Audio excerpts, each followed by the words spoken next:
इस वीडियो में मैं आपसे बात करूंगा, जैसा कि आपने कल से सुना है कि अधीनस्थ बोर्ड द्वारा भी ये नोटिस जल्दी देखने को मिलेगा कि एग्ज़ाम के बाद आप एनालिसिस नहीं करवाओगे। यूट्यूब पर या फिर कहीं पर भी आप एग्ज़ाम में पूछे गए प्रश्नों के बारे में एनालिसिस नहीं कर पाओगे। ये क्या है मामला, कहाँ से शुरू हुआ है, इसके बारे में वीडियो में चर्चा करूंगा। इसलिए वीडियो को बिना स्किप किए कंप्लीट देखें। वीडियो पसंद आए तो वीडियो को लाइक कीजिए, चैनल जरूर सब्सक्राइब कीजिए, क्योंकि आपको इस यूट्यूब चैनल पर अधीनस्थ बोर्ड और आरपीएससी द्वारा जुड़ी प्रत्येक एग्जाम से रिलेटेड कोई भी अपडेट हो, चाहे वो छोटी से छोटी अपडेट हो या बड़ी से बड़ी अपडेट हो, आपको इस यूट्यूब चैनल पर बताया जाता है। और इसके अलावा अगर अभी तक आपने हमारा टेलीग्राम चैनल ज्वाइन नहीं किया है तो लिंक नीचे डिस्क्रिप्शन में दिया हुआ, आप जाके ज्वाइन कर सकते हो। तो चलिए वीडियो स्टार्ट करते हैं। वीडियो स्टार्ट करने से पहले एक बार वीडियो को लाइक कर लीजिए, चैनल भी जरूर सब्सक्राइब कर लीजिए। और क्या ये बोर्ड का फैसला सही रहेगा, कमेंट बॉक्स में हमें जरूर बताएं।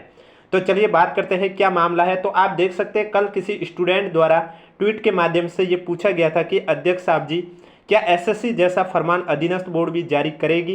पेपर होने के बाद यूट्यूब पर पेपर का सॉल्यूशन नहीं कराना। आपने देखा होगा 8-9 सितंबर के पास में एसएससी ने एक नोटिस जारी किया था, जिसमें उन्होंने बताया था कि जो एसएससी के पेपर होते हैं उस पेपर होने के बाद पेपर का सॉल्यूशन आप यूट्यूब पे भी नहीं करवा सकते हैं या अन्य कोचिंग इंस्टीट्यूट द्वारा भी नहीं करवाया जाना है। क्या है मामला, पहले वो मैं नोटिस बता देता हूं और उसके बाद इस पर अधीनस्थ बोर्ड ने क्या फैसला लिया है उसके बारे में भी जानकारी दूंगा। इसलिए वीडियो को बिना स्किप किए कंप्लीट देखें। तो आप देख सकते हैं यहाँ पर स्पष्ट रूप से लिखा हुआ है सब्जेक्ट में कि warning against discussion and analysis of question paper of SSC examination under the public examination act 2024।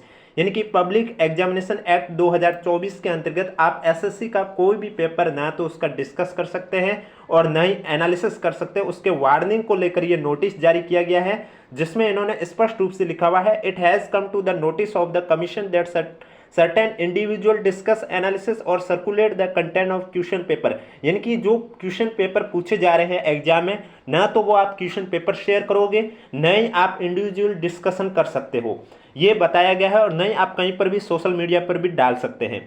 All such activity are strictly prohibited under the provision of the public examination act 2024। ये किस act के तहत कहा गया है? PEA act, यानी कि public examination act 2024 के तहत किया गया। अगर आपने इस रूल को फॉलो नहीं किया तो आप पर क्या किया जाएगा वो भी आगे लिखा हुआ है। आप देख सकते हैं यहाँ पेनल्टी लगाई हुई है सेक्शन 10 के तहत, जहां पर लिखा हुआ इंडिविजुअल रूप से, अगर कोई इंडिविजुअल रूप से पेपर को शेयर करता है तो उसे 10 लाख तक का फाइन देना होगा या फिर उसको 3 से 5 साल तक की जेल भी हो सकती है। इसके अलावा जो इंस्टीट्यूशन है उन पर 1 करोड़ तक की पेनल्टी भी लग सकती है, फाइन लग सकता है। कितने का? 1 करोड़ तक का फाइन लगेगा। और इसके अलावा आप देख सकते हैं 5 से 10 साल तक के लिए और fine of not less than 1 crore. आप देख सकते हैं इतनी बड़ी पेनल्टी लगाई गई है एसएससी द्वारा। और इसी बात को मद्देनजर रखते हुए जब कल स्टूडेंट द्वारा पूछा गया तब अधीनस्थ बोर्ड के अध्यक्ष आलोक राज जी ने लिखा था कि हम नोटिस जारी करेंगे ताकि कोई भी हमारे कराए हुए प्रश्न पत्र को सोशल मीडिया पर न डाले। अब जो एसएससी का नोटिस था उसमें तो एसएससी ने यह कहा है कि आप पेपर के बाद भी पेपर का एनालिसिस नहीं करवा सकते हैं, लेकिन अधीनस्थ बोर्ड के अध्यक्ष आलोक राज जी ने थोड़ी सी छूट दे रखी है, क्योंकि आज मॉर्निंग में इन्होंने ट्वीट के माध्यम से स्पष्ट रूप से कह दिया है कि आप जैसे कि 4th ग्रेड एग्जाम को लेकर ही आप देख सकते हैं, इन्होंने लिखा है कि 4th ग्रेड परीक्षा से पहले और बाद में पुराने पेपर संभावित प्रश्नों को डिस्कस करें, कोई दिक्कत नहीं। यानी कि अब एसएससी ने तो ये नोटिस निकाला है कि आप पिछले पेपर है वो भी डिस्कस नहीं कर सकते, लेकिन यहां पर अधीनस्थ बोर्ड ने कहा है कि जो पुराने पेपर हैं और जो आपको लगता है एक्सपेक्टेड क्वेश्चन है उनको आप डिस्कस कर सकते हैं, उसमें कोई दिक्कत नहीं है। लेकिन जैसे कि 19, 20, 21 सितंबर को पेपर होगा 4th ग्रेड का, तो उसके बारे में यह है कि जैसे कि 19 को पेपर हो जाएगा उसके बाद उस पेपर का आपको एनालिसिस नहीं करना है, या फिर 20 को पेपर हो जाता है उसके बाद एनालिसिस नहीं करना है। जैसे ही सभी 6 की 6 शिफ्ट कंप्लीट हो जाती है उसके बाद आप एनालिसिस कर सकते हैं, कोई दिक्कत नहीं है। आप देख सकते हैं यहाँ लिखा हुआ है कि 4th ग्रेड परीक्षा से पहले और बाद में पुराने पेपर है वो संभावित प्रश्नों को डिस्कस करें, उसमें कोई दिक्कत नहीं है। क्या जरूरी है कि 19 से 21 सितंबर को ही संभावित या आए प्रश्नों को सोशल मीडिया पर डिस्कस करें? अब इनका कहना है कि आप जो पेपर डिस्कस कर रहे हो पिछले साल पीवाईक्यू के, तो वो क्या जरूरी है कि जब आपका 4th ग्रेड पेपर चले 19, 20, 21 को तभी डिस्कस करें? आप उससे पहले करिए डिस्कस। या फिर आगामी एग्जाम के लिए करना चाहते हो तो एग्जाम के बाद डिस्कस करें। जब एग्जाम चल रहा हो उस समय डिस्कस करना क्या जरूरी है? ऐसा इनका मानना है कि ऐसा कोई जरूरी नहीं है। क्या हर विषय पर कानून लाना होगा? इनका कहना है कि हम अब हर सब्जेक्ट पर कानून लाना शुरू कर दें क्या हमारी अपनी युवाओं के प्रति कोई जिम्मेवारी नहीं है? कि युवाओं के प्रति कोई जिम्मेवारी नहीं है कि युवा ऐसा ना करें? इसके बारे में इन्होंने लिखा है। अभी तक ऑफिशियली नोटिस तो नहीं आया है, जल्दी ऑफिशियली नोटिस भी आ सकता है, जिसमें आपको यह बताया जाएगा कि जैसे कि कोई एग्जाम एक से अधिक शिफ्टों में आयोजित होगा, जैसे कि 2 शिफ्ट में या फिर 3 शिफ्ट में, तो उन पेपर में जब तक सभी शिफ्ट कंप्लीट नहीं हो जाती है उससे पहले आपको पेपर डिस्कशन नहीं करना, ऐसा इनका कहना है शॉर्ट में बोला जाए तो। क्योंकि आपने देखा होगा अभी इन्होंने पेपर देना भी बंद कर दिया, यानी कि जैसे कि 4th ग्रेड एग्जाम आपके 6 शिफ्ट में आयोजित की जाएगी। कितने शिफ्ट में आयोजित की जाएगी? टोटल 6 शिफ्ट में आयोजित की जाएगी। तो इसमें जो पहली की 5 शिफ्टें होगी, 1 2 3 4 5 शिफ्टें, इनके जो पेपर है वो पेपर होने के बाद वापस ले लिए जाएंगे।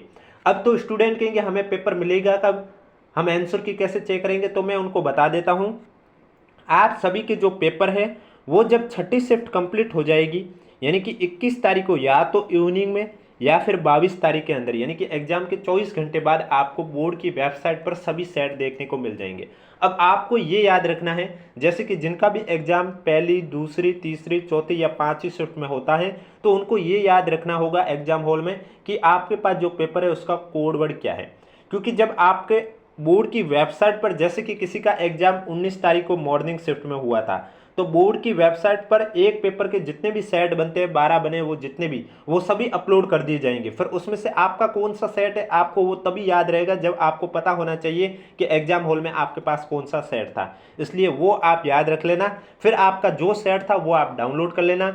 उसके बाद बोर्ड द्वारा जब भी मास्टर पेपर और क्वेश्चन पेपर अपलोड किए जाएंगे उस समय आप उन मास्टर पेपर, क्वेश्चन पेपर से आप अपने पेपर का मिलान कर सकते हैं। क्योंकि अभी जब पटवारी का भी मास्टर पेपर जारी किया गया तभी बहुत स्टूडेंट के कमेंट आने शुरू हो गए कि हमारा पेपर तो फर्स्ट शिफ्ट में था, हम पेपर कहाँ से लाए, हम आंसर की कैसे मिलाए। तो उनको मैं यही कहना चाह रहा हूँ, आपने देखा नहीं होगा जब आपका पटवारी एग्जाम कंप्लीट हो गया था 17 अगस्त को इवनिंग शिफ्ट का, उसके बाद बोर्ड ने मॉर्निंग शिफ्ट का जितनी सेट थे 12 के 12 सेट है वो बोर्ड की वेबसाइट पर अपलोड कर दिए थे। और फिर जो भी आपका सेट था वो आपको डाउनलोड करना था, उस हिसाब से आपको मास्टर पेपर से मिलान करना था आंसर की। 4th ग्रेड में भी यही होने वाला है, सेम प्रोसीजर। जैसे ही आपके 21 तारीख को सभी कंप्लीट होंगे एग्जाम, उसके बाद 6ठी शिफ्ट वालों को तो पेपर मिल जाएगा क्योंकि वो सबसे लास्ट शिफ्ट थी। बाकी के 5 शिफ्टों के जो पेपर है वो बोर्ड की वेबसाइट पर अपलोड कर दिए जाएंगे। उसके बाद आप अपने आंसर की से मिलान कर सकते हैं और कितने सही हुए कितने वो भी चेक कर सकते हैं। और 10वें ऑप्शन को लेकर भी, 5वें ऑप्शन को लेकर भी मैं इंपॉर्टेंट बात कहना चाहता हूँ।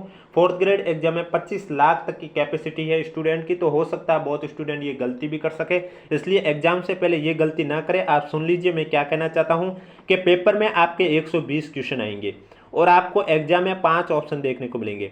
अगर आपको किसी क्वेश्चन का आंसर नहीं आ रहा है तो आपको उसे खाली नहीं छोड़ना बल्कि 5वां ऑप्शन फिल कर लेना है।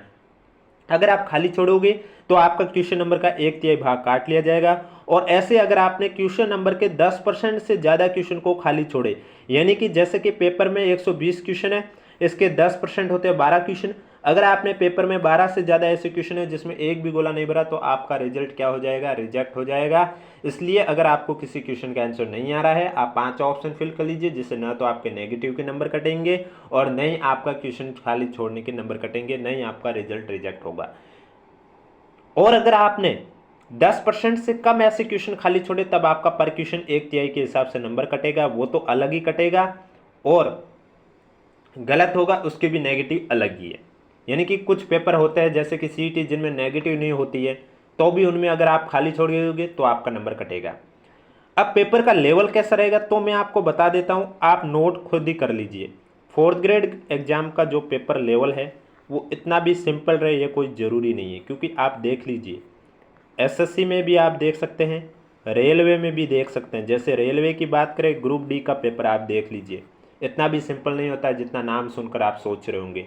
और एसएससी में भी आप सोच लो एमटीएस का पेपर इतना भी सिंपल नहीं होता है जितना आप सोच रहे हो इतनी छोटी पोस्ट वाली।